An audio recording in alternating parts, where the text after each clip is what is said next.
Hello everyone. दोस्तों, हम लोगों ने दो तरह के जो गवर्नमेंट और या बजट डेफिसिट आप कह रहे हो वो कवर कर लिए हैं। अब हम बात करते हैं प्राइमरी डेफिसिट के बारे में। प्राइमरी डेफिसिट काफ़ी सिंपल है, थोड़ा सा मिलता जुलता आपको लगेगा फिजिकल डेफिसिट से, लेकिन एक कंपोनेंट बस इसके अंदर अलग होता है, वो हम देखते हैं और उसके बाद आपका प्राइमरी डेफिसिट की डेफिनेशन रेडी हो जाएगी। प्राइमरी डेफिसिट को आप डिफाइन कैसे करते हो? सबसे पहले तो आप फिजिकल डेफिसिट को पकड़ लो, जो हमने इससे प्रीवियस डेफिसिट जो कवर करा था, ठीक है, करंट ईयर का। ये कीवर्ड है इसके अंदर, करंट ईयर का। और ये तो आप वैसे जानते ही हो कि जो डेफिसिट्स या कोई भी चीज़ हम इकोनॉमी के अंदर लेते हैं वो कितने कितने टाइम ड्यूरेशन की ली जाती है इकोनॉमी के अंदर जनरली, थ्योरेटिकल एंगल में, कैलकुलेटरी वाइज। 1 साल, 3 महीने, 6 महीने, कितने महीने? एनुअल फाइनेंशियल ईयर, है ना? एक ही साल की ली जाती है ना। इसमें से आप ना इंटरेस्ट पेमेंट को माइनस कर दो, जो भी आपके कर्जे के ऊपर जो ब्याज है, एक्यूमुलेटेड डेप्थ, जो कि आपका कर्जा बढ़ा हुआ है, उसमें से आप इंटरेस्ट पेमेंट को माइनस कर दो, आपके पास आपका प्राइमरी डेफिसिट आ जाएगा। फिजिकल डेफिसिट में से ब्याज जो है, जो देना है, उसको माइनस कर दो। प्रिंसिपल अमाउंट को रहने दो, बस ब्याज वाली जो दरें हैं वो माइनस कर दो, आपके पास प्राइमरी डेफिसिट आ जाएगा। तो भाई ये डिफेक्टिंग नहीं है, डिडक्टिंग है। By deducting interest payment from the fiscal deficit हमें प्राइमरी डेफिसिट मिल जाता है। ये इंडिकेट करता है how much government borrowing is required to meet expenses. अब ये यहां तक अगर मैं आपको ये बात बोलूं तो ये तो फिजिकल डेफिसिट लग रहा है ना। कितनी सरकार को बोरिंग रिक्वायरमेंट है अपने एक्सपेंसेस मीट करने के लिए। ये तो मुझे रेवेन्यू डेफिसिट और फिजिकल डेफिसिट दोनों लग रहा है ना। बस इसके अंदर एक अलग से कंपोनेंट क्या जाता है, कितनी बोरिंग की सरकार के रिक्वायरमेंट अपने एक्सपेंसेस को मीट करने के लिए, अदर देन इंटरेस्ट पेमेंट। मतलब ये जो सरकार बोरिंग करेगी, हर चीज के पैसे चुका दे सरकार, जो लोन लिया है वो भी चुका दे, खर्चे जो हैं देश चलाना है सबको चुका दे। बस यहां पर किसको छोड़ा जाता है? Other than the interest payment. यानी कि इसका मतलब क्या, जो ब्याज है वो नहीं भरना है सरकार को इन पैसों से, वो देखा जाता है। In other words, physical deficit indicates boring requirement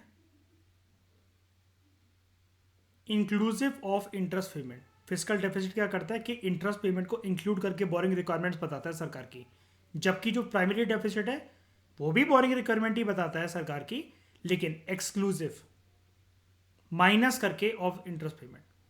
तो प्राइमरी डेफिसिट इंडिकेट करता है बोरिंग जो गवर्नमेंट की बोरिंग्स होती हैं करंट ईयर में, वो in terms of expenditure minus receipts. लेकिन बस यहाँ पर इंटरेस्ट पेमेंट को नहीं देखा जाएगा या फिर उसको हटा दिया जाता है इन कैलकुलेशन वाइज।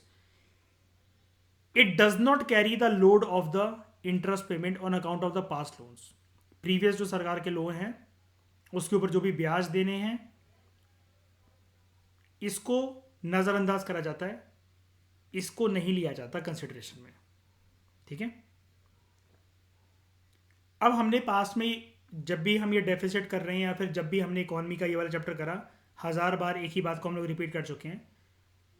बोरिंग जो होती है, जब भी सरकार की बोरिंग रिक्वायरमेंट होती है, बात वहाँ पर सिर्फ एक्यूमुलेटेड डेप्ट की नहीं होती है, यानी कि सिर्फ प्रिंसिपल अमाउंट की नहीं होती है, उसके साथ साथ इंटरेस्ट की भी होती है उस अमाउंट पर, ब्याज की भी।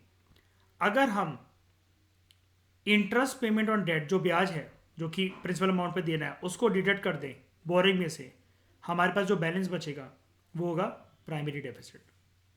इसमें कंफ्यूज मत हो जाना, ठीक है। प्राइमरी, फिजिकल और रेवेन्यू, तीनों को आपको मैंने इसलिए बोला कि लिख लिख कर देख रहे हैं, इंप्लीकेशंस देखनी है, इंपॉर्टेंस देखनी है, जो भी टॉपिक्स हमें पड़े, और मेजर्स देखने के कैसे करेक्टिफाई करा जा सकता है। तो फिर से वही वाली बात बोल रहा है वो 100 बार। Primary deficit does not carry the load of interest payment on past loans. Thus zero primary deficit का मतलब क्या होगा? Current year expenditure minus current year revenue. It means that government has to resort to borrowing only to make interest payment of the past loans. अगर primary deficit zero, तो सिर्फ अब जो ब्याज है, सिर्फ जो ब्याज है अब बस वो देना बाकी रह गया। And in order to know the amount of borrowing on current in order to know the amount of borrowing on the account of current expenditure over revenue, हमें प्राइमरी डेफिसिट को कैलकुलेट करना पड़ता है क्योंकि हमें ये बता देता है कि सरकार ने जो भी लोन लिया था उस लोन पे ब्याज कितना देना है, कितना बाकी रह गया है। पास्ट लोन्स पे, जो पास्ट लोन्स हैं प्रीवियस ईयर्स के, उन पे अभी ब्याज की सीमाएं क्या चल रही हैं। तो primary deficit is equal to fiscal deficit less interest payment on past loan. वही चीज़ है, fiscal deficit minus interest payment. अब यहाँ पर तो कोई इंपॉर्टेंट है नहीं है, ये आपको पुरानी ईयर के आंकड़े बता रहे कि इतना इतना हमारा एक बार के लिए प्राइमरी डेफिसिट बढ़ गया था। ये आपके किसी काम का नहीं है क्योंकि इसके बारे में इन्होंने फर्दर कोई एक्सप्लेनेशन नहीं दे रखी है। इंपॉर्टेंस देखते हैं लेकिन इसकी एक बार। फिजिकल डेफिसिट रिफ्लेक्ट करता है boring requirements of the government for financing the expenditure. Physical deficit की बात हो रही है फिर से, पुराने वाले डेफिसिट की, inclusive of interest payment on accumulated debt. यानी कि फिजिकल डेफिसिट क्या दोनों चीजों को कंसिडरेशन में लेगा, प्रिंसिपल अमाउंट प्लस इंटरेस्ट, है ना। जबकि प्राइमरी डेफिसिट क्या होता है, वो भी बोरिंग रिक्वायरमेंट को दिखाता है कि कितनी बोरिंग रिक्वायरमेंट सरकार को करनी पड़ेगी। अगर फिजिकल डेफिसिट को अगर हम लोग देखें, कितना सरकार को बोरो करना पड़ेगा प्रॉपर तरीके से लोन को वापस करने के लिए। और प्रॉपर तरीका क्या होता है, प्रिंसिपल अमाउंट अलॉन्ग विद ब्याज अलॉन्ग विद इंटरेस्ट।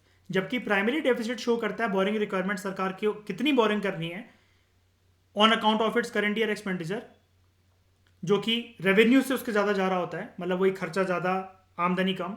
लेकिन बस यहाँ पर हम लोग जो भी लोन है, लोन की दरें हैं, कोई भी रेट है, उसका प्रिंसिपल अमाउंट है, वो पूरा का पूरा चलो एक बार को कंसिडरेशन में लिया जाएगा, लेकिन कैसे भी करके जो इंटरेस्ट पेमेंट है उसको एक्सक्लूड कर दिया जाएगा। ठीक है। If primary deficit is zero, fiscal deficit is equal to the interest payment, then it is not adding to the existing loan. हाँ ठीक है। प्राइमरी डेफिसिट एक नैरोअर कंसेप्ट है एंड ये फिजिकल डेफिसिट का पार्ट है बिकॉज उसके अंदर इंटरेस्ट पेमेंट भी शामिल होती हैं फिजिकल डेफिसिट में। और जबकि फिजिकल और इंटरेस्ट पेमेंट कौन से डेफिसिट के अंदर शामिल नहीं होती हैं, प्राइमरी। ठीक है। इस लाइन को आप काट दो, कोई मतलब नहीं है इसका। It is use as a basic measure of physical irresponsibility. Irresponsibility तो अगर बात करी जाए ना, ये लाइन हमें लिखनी नहीं चाहिए। वैसे तो जहाँ पर डेफिसिट वर्ड आ गया तो सरकार की रिस्पॉन्सिबिलिटी तीनों ही डेफिसिट में देखने को मिलती है। लेकिन जैसा कि हमने देखा, डेफिसिट वर्ड अपने अपने इकोनॉमी के लिए हमेशा घातक नहीं है कि बस डेफिसिट अगर हो ही गया कि कल अगर नेगेटिविटी में आ गया है कोई सरकार का पोर्टफोलियो तो आप क्रिटिसाइज करना शुरू कर दोगे, अब तो इकोनॉमी बर्बाद हो गई, अब तो सब तबाह हो गया, अब तो रिसेशन आ जाएगी, अब तो बेरोजगारी आ जाएगी, अब तो इन्फ्लेशन बढ़ जाएगी। ऐसा नहीं होता।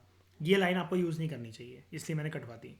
फिजिकल इररिस्पॉन्सिबिलिटी नहीं, सरकार को पता है कि उसकी क्या रिस्पॉन्सिबिलिटी है। Difference between physical deficit and primary deficit ये रिफ्लेक्ट करता है amount of interest payment on public debt incurred in the past. Lower और जीरो प्राइमरी डेफिसिट का मतलब होता है कि सरकार के जो इंटरेस्ट कमिटमेंट है पुराने लोन्स पर, वो उसने सरकार को फोर्स कर दिया कि सरकार बोरिंग की तरफ रिजॉर्ट कर गई है। ठीक है।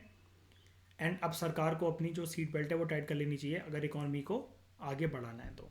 ठीक है। उसके बाद ये कुछ कैलकुलेशंस दे रखी हैं जिसको आपको बिल्कुल भी जानने की ज़रूरत नहीं है, ये किसी काम का नहीं है और ये वैसे भी पुरानी बातें हैं। चैप्टर हमारा ओवर होगा, फिनिश हो गया। इस डिस्कशन में दोस्तों फिलहाल इतना ही। हमारा कॉम्प्रिहेंसिव तरीके से चैप्टर ये कंप्लीट हो गया है। ठीक है। अब बस आप लोग एक काम ज़रूर करना, अंकिता, बिस्मे, शाइनी, अर्पित, कि इस डेफिसिट के टॉपिक को ना आज ही लिख कर देख लेना क्या होगा। वरना 1 या 2 दिन भी अगर डिले कर जाओगे ना, एक बारी मतलब बस बुक रख कर चाहे लिख कर देख लो, चाहे कैसे भी करके इसके A4 शीट पर कुछ भी करके, आपको बस बेसिकली इसको आज के आज ही लर्न कर लेना है। वरना ये सारा का सारा जब ये तीनों चीज़ें मिक्स हो जाएंगी ना, मेरा खुद का एक्सपीरियंस है, मैं बता रहा हूँ। अब कितने अच्छे से हमने इसको पढ़ा, सारे इम्प्लीकेशंस देखे, सारी चीज़ें देखी, हमें सारी चीज़ें क्लियर भी हो गई हैं। लेकिन अगर क्वेश्चन अगर आज से 1-1.5 हफ्ते बाद, 1-1.5 महीने बाद अगर हमारे सामने आ गया और हम इसको ऐसे ही अगर छोड़ के चले गए, ये तीनों की तीनों चीज़ें हमारे दिमाग में मिक्स हो जाएंगे। एंड गलत कंसेप्ट अगर एक बार ही दिमाग में बिल्ड हो जाए ना तो उसको मिटाना बहुत मुश्किल होता है। इसलिए इसको आज ही लिख कर देख लेना। वैसे मैंने पूरे इकॉनमी के चैप्टर में, इस चैप्टर में कभी किसी चीज़ के ऊपर इतना एम्फोसाइज नहीं करा, लेकिन ये कन्फ्यूजन क्रिएट कर सकती है, बात ये है।